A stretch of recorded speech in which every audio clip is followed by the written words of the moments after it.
Remind me, did we do 1 through 4? Yes. Did we do 5? Yeah. Yes. Okay. So then I wanted to do one of the special cases, and then any of you guys wanted to see, and then you'll have time to practice, and I will finish doing course recommendations. So there are 2 on this page that are special cases 7 and 9. So I'll let you choose between those 2. Which one do you want to see? 9. 9. Okay. And then after we do 9, if there are any others we want to see you go over, we will do those.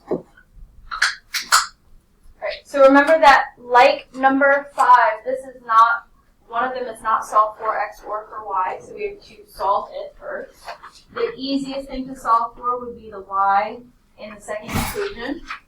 So to get that y by itself, we would do what? Minus 6. Subtract the 2x. Okay, fine. Actually, that's fine. You want to know how to write it.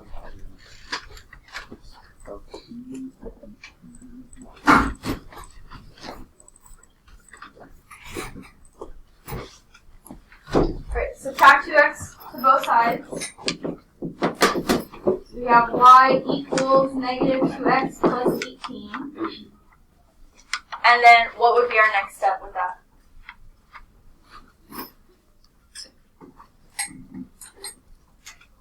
Add the equation to the left. Substitute it into the other one, yes. So take this expression and put it in for y on the other expression.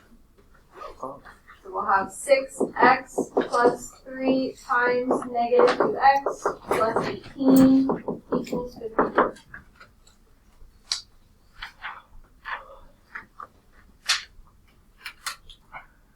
And then distribute and solve. Right. And then if you have questions. Yeah.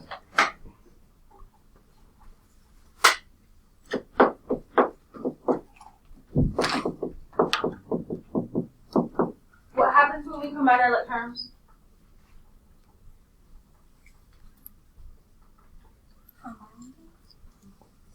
They become 0.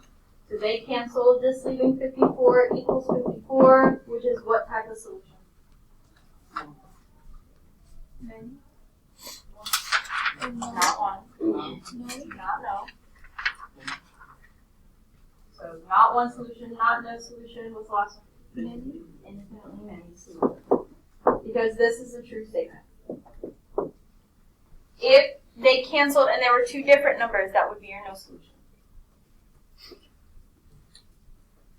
So you'll see very early on that if it's a special case, your no or infinitely many, your variables will cancel. Now you can accidentally get your variables to cancel if, let's say, you solve this at the beginning and you put this back into the same equation you just solved, your variables will cancel, but because you put it in the wrong one, so be careful there.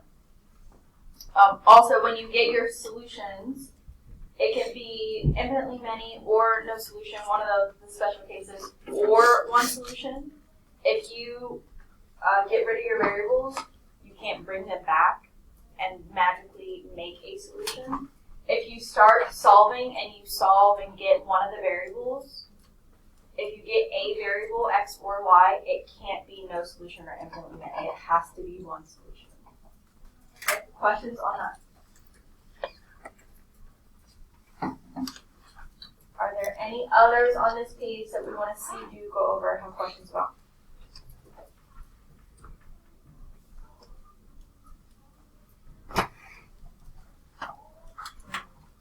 Are you raising your hand?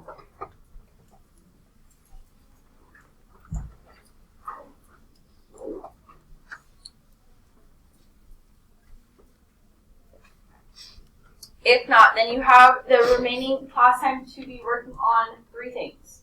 The rest of these problems, you guys can work together, double check yourself in Desmos or the calculator. The delta math on this, so on substitution as it is due today. If you didn't finish the delta math on solving systems by graphing that we worked on the other day, that is also due today. You can be working on that. So the 2 delta mass or the rest of these problems. Be working on those things. You can work together, move around. I'm going to call the rest of those that I haven't spoken to about course recommendation.